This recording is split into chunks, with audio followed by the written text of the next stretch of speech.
अतर Manila basically अपने इजाफी note में कह रहे हैं कि फाउंडेशन और बुनियाद जो है इन सारे मसाइल को लेकर वो इलेक्टोरल प्रोसेस है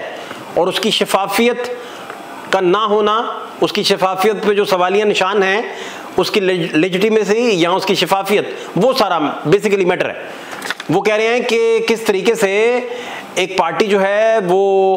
एनलिस्टेड पार्टी थी, उसके कैंडिडेट्स को आपने जो है वो इलेक्शन और इलेक्टोरल प्रोसेस से बाहर कर दिया। और आप ये कह रहे हैं इलेक्शन कमीशन कि आपने ये फैसला सुप्रीम कोर्ट के फैसले की रोशनी में किया है। और हालांकि अतर मनीला लिख रहे हैं कि सुप्रीम कोर्ट के फैसले की जो तशरीह आप कर रहे हैं वो तो उसकी तशरीह है ही नहीं। तो ऐसा सुप्रीम कोर्ट का कोई फैसला नहीं है जो इलेक्शन कमीशन को ये इख्तियार दे कि आप एक एनलिस्टेड पार्टी को इलेक्टोरल प्रोसेस से बाहर कर दें। और उन्होंने कहा इसके कॉन्सिक्वेंसेस होंगे। और उन्होंने साथ में लिखा कि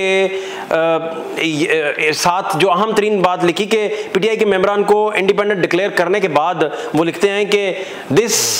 undisputed fact is evident from the orders passed by the commission, कि ये एविडेंट हो चुका है जो कमीशन ने ऑर्डर पास किए उनके जरिए। बेसिकली जो उन्होंने जो बुनियाद खींची है वो बेसिकली ये कह रहे हैं कि इलेक्शन का प्रोसेस और इस इदारे ने जिसने इलेक्शन करवाना था उसने एक तो वो रिकॉर्ड सारा लेके आए सुप्रीम कोर्ट के सामने और सुप्रीम कोर्ट को बताए कि इन गैर मामूली हालात में उनको कितनी कंप्लेंट्स मौसूल हुई हैं और उन कंप्लेंट्स पे जो उन तक पहुंची क्या फैसले किए गए इलेक्शन कमीशन ने और कितना रिलीफ दिया उन पार्टीज को जो गरीब पार्टीज थी, जो महरूम थी या जो ये चाह रही थी कि उनको इंसाफ मिले। और दूसरा वो ये कहते हैं कि जितनी भी पिटीशन सुप्रीम कोर्ट के अंदर लगी हुई हैं इलेक्शन के प्रोसेस को लेकर, उसकी शफाफियत को लेकर, वो सारी की सारी जो हैं वो फुल कोर्ट के सामने इनके साथ मखसूस नशिस्तों वाले केस के साथ नत्थी कर दी जाएं और इस फाउंडेशन के बगैर बाकी चीज़ों को देखना उनका कहना है कि बेसूद है। जो आज के फैसले जो उनका नोट है जो उसका मतलब निकलता है, जो उसकी तशरीह निकलती है। दूसरा मैं अगर पढ़ दूं जो उन्होंने लिखा आज बेसिकली अतर मनीला साहब लिखते हैं कि मखसूस नशिस्तों के केस में जो इजाफी नोट दिया उन्होंने कहा कि बादियो नज़र में सुप्रीम कोर्ट का फैसला किसी जमात को नाअहल करार देने के लिए नहीं था। उन्होंने कहा एक तो ये फैसला किसी भी जमात को नहीं था कि वो उसे जो है वो नाअहल करार देता, उसके जो कैंडिडेट्स हैं उनको वो जो है इलेक्टोरल प्रोसेस से बाहर कर देता। दूसरा उन्होंने कहा अदालती फैसले की गलत तशरीह से बड़ी सियासी जमात को इंतखाबी अमल से निकालकर वोटर्स को इनका जो बुनियादी राइट है उससे महरूम किया गया, उन्हें डिप्राइव रखा गया। जो लफ्ज उन्होंने लिखे 8 फरवरी के इंतखाब से कबल, दौरान और बाद में क्या क्या शिकायत थी, इलेक्शन कमीशन इसका मुकम्मल रिकॉर्ड दे।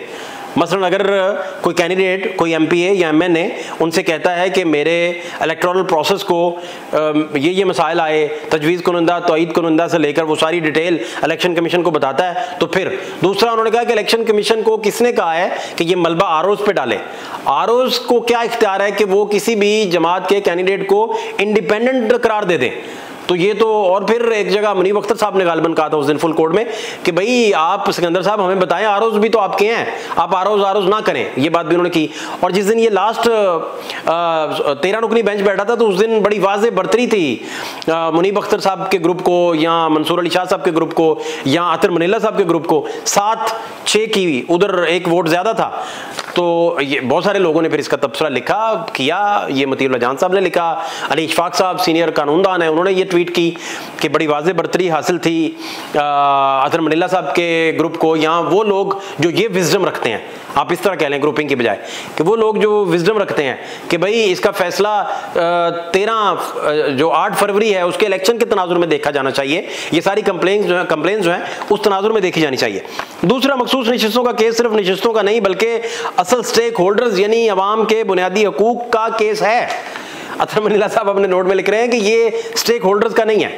ये उन स्टेक होल्डर्स का है जिनको आप डिप्राइव रख रहे हैं, जो अवाम है, जिन्होंने वोट दिया। बल्कि उन्होंने फैसले में जो लिखा, जो मैंने पढ़ा, उन्होंने फैसले में लिखा कि अवाम ने वोट जिनको दिया था, आपने अवाम को उनके वोट देने के हक से महरूम कर दिया। एक पार्टी, उसके कैंडिडेट्स को आपने आज़ाद डिक्लेयर कर दिया, उन्हें कोई पार्टी का निशान ना दिया। और हमने तो नहीं कहा था, सुप्रीम कोर्ट ने तो ऐसा कोई फैसला नहीं दिया था जिसकी आप इंटरप्रिटेशन कर रहे हैं। यही हम कह रहे थे कि ये सारे सवाल काजी साहब उस दिन इलेक्शन कमीशन से करते कि आपने कहाँ कहाँ ये अच्छे तरीके से उसे ग्रिल करते, सवाल निकलवाते कि भाई इलेक्शन कमीशन को कब हमने कहा था, आप बार बार काजी साहब जब भी आपके बल्ले वाले फैसले का तज़किरा होता है तो आप बार बार फरमाते हैं कि इंटरप्रेट गलत किया गया है। यही आपके कोलीग जज भी कह रहे हैं, यही अतर मनीला साहब भी कह रहे हैं, लेकिन वो ये सारी बातें इलेक्शन कमीशन से काजी साहब लीड करके पूछते तो फिर इसकी ज़्यादा वर्थ होती, इसकी ज़्यादा वैल्यू होती, इसका बेहतर इम्पैक्ट आता। इलेक्शन कमीशन मुतमईन करे कि आम इंतखाबात में इलेक्शन कमीशन ने तमाम सियासी जमातों को यकसम मौके देकर अपनी आईनी जिम्मेदारी पूरी की है। इलेक्शन कमीशन जो है वो फुल कोर्ट को इस बात में मुतमईन कर दे कि सारी पार्टियों को उन्होंने यकसम मौके और जो लेवल प्लेइंग फील्ड होती है कि आप भी इलेक्शन लड़ रहे हैं, आपका मुखालिफ भी इलेक्शन लड़ रहा है, आप जेल में नहीं है, आपका मुखालिफ भी जेल में नहीं है,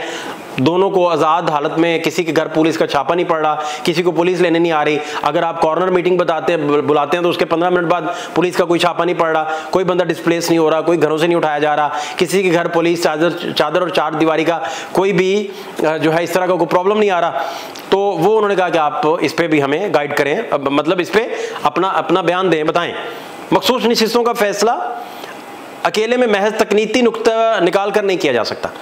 तकनीकी नुक्ता, जो वो तकनीकी नुक्ता कह रहे हैं, वो ये कह रहे हैं कि 8 फरवरी के तनाजुर और उसमें दर्ज जितनी कंप्लेंट्स हैं उनके तनाजुर और जो इलेक्शन कमीशन को सारी कंप्लेंट्स आई हैं उसके तनाजुर में देखे बगैर ये नहीं किया जा सकता, चूंकि आप कह रहे हैं, यानी इलेक्शन कमीशन कह रहा है कि हमने तो ये सुप्रीम कोर्ट की हिदायत की रोशनी में किया है, तो सुप्रीम कोर्ट की हिदायत की रोशनी तो ये नहीं थी, तो फिर आप बताइए कि आपने ये क्यों किया है। मखसूस नशिस्तों का फैसला 8 फरवरी के इंतखाबात के तनाजुर में देखा जा सकता है। अतर मनीला साहब का जो कोट अन कोट में पढ़ रहा हूँ, इलेक्शन कमीशन तहरीरी बयान दे कि 8 फरवरी के इलेक्शन से पीटीआई को बतौर सियासी जमात इंतखाबी अमल से बाहर रखना कानूनी अमल था, कि 8 फरवरी का इलेक्शन आप उन्हें कोई भी निशान नहीं दे रहे, अगर वो किसी में जम हो रहे हैं तो उस पार्टी का निशान भी नहीं दे रहे, आप उनको कह रहे हैं कि आज़ाद उम्मीदवार हैं, चैनल को हिदायत कर रहे हैं कि इनको आज़ाद कहें, इनको आज़ाद पुकारें, तो वो आज़ाद तो नहीं थे, तो ना सुप्रीम कोर्ट का फैसला था, तो अतर मनीला साहब फरमाते हैं कि इसके फिर कॉन्सिक्वेंसेस होंगे। इसके अलावा वकील इलेक्शन कमीशन ने दलाइल दिए कि एक सियासी जमात सुप्रीम कोर्ट के फैसले की तशरीह की बुनियाद पर इंतखाबात से नाअहल हुई है, हालांकि 8 फरवरी के इंतखाबात से मुतल्लिक दरखास्तों को इसी केस के साथ मुकर्रर किया जाए। इलेक्शन कमीशन अदालती सवालात पर तहरीरी जो जवाब है वो जमा करवाए। बताया जाए कि इंतखाबी अमल से बाहर करके पीटीआई को मखसूस नशिस्तें क्यों नहीं दी गईं और पीटीआई समेत दीगर सियासी जमातों को लेवल प्लेइंग फील्ड देने से मुतल्लिक भी जवाब दिया जाए। और वकील इलेक्शन कमीशन ने कहा कि सुप्रीम कोर्ट के फैसले की रोशनी में इलेक्शन कमीशन, ये सारा सर आज का नोट जो लिखा गया अतर मनीला साहब की जानिब में, उन्होंने फाउंडेशन एक बिल्ड कर दी और बहुत सारी जगहों पे इलेक्शन कमीशन के वकील जो हैं वो आयशा साहब का जवाब नहीं दे रहे थे, बहुत सारी जगहों पे वो मुनीब साहब का जवाब नहीं देते थे और आगे पास कर जाते थे। तो शायद बाकी नोट भी लिखना शुरू कर दें तो एक फाउंडेशन तय हो जाए कि जब ये नेक्स्ट समाअत होनी है तो इनके जवाब जो हैं जो रिटन शेप में एक नोट की सूरत में रिस्पेक्टेड जज की तरफ से रिकॉर्ड पे आ गए हैं, तो इलेक्शन कमीशन को इन सारी चीज़ों पर सेटिस्फाई करना होगा। और अगर वो सेटिस्फाई नहीं करेंगे तो आप ये देखिए कि ये जो फाउंडेशन है इसको वो सारे जज साहबान जो इस फाउंडेशन को कंसीडर नहीं कर रहे और वो कह रहे हैं कि सीधा सीधा आपने देखना है कि करना क्या क्या नहीं करना, फाउंडेशन देखे बिना, जहां से खराबी आई, क्योंकि इलेक्शन कमीशन कह रहा है कि खराबी आई आपके फैसले को इंटरप्रेट करने से, तो वहीं से देखना पड़ेगा जहां से ये फैसला आया था। अदरवाइज तो आप आवाम के राइट्स को अगर एड्रेस ना करें और अगर आप ये कहें कि इलेक्शन बहुत शिफाफ था और बड़ा बेहतरीन इलेक्शन था और इलेक्शन कमीशन ने बहुत अच्छे तरीके से उन्होंने पूछ लिया था, उन्होंने कहा था कि इलेक्शन कमीशन, मुनीब अख्तर ने गालिबन पूछा था, अगर मैं गलत नहीं हूँ, मेरा ख्याल है मुनीब साहब ने पूछा था कि इलेक्शन कमीशन के वकील से पूछा था कि आप सदर पाकिस्तान कौन थे, उन्होंने कहा आरिफ अलवी थे, पहले आरिफ नकवी उन्होंने कहा, फिर कहा नहीं आरिफ अलवी थे, तो उन्होंने कहा कि हुकूमत कौन सी थी, उन्होंने कहा जी सियासी हुकूमत थी, तो उन्होंने कहा कौन सी हुकूमत थी, उन्होंने कहा जी वो हुकूमत थी केयर टेकर्स, तो उन्होंने कहा वो न्यूट्रल होती है, उन्होंने कहा हाँ न्यूट्रल होती है, उन्होंने कहा उतनी ही न्यूट्रल होती है जितना आपका इदारा न्यूट्रल है, उन्होंने कहा जी बिल्कुल। तो ये बड़ी अहम तरीन डिस्कशन हुई। आने वाले दिनों में मजीद भी आपको इस पर अपडेट करेंगे। फात शहबाज खान को इजाज़त दीजिए, अल्लाह ने के बाद।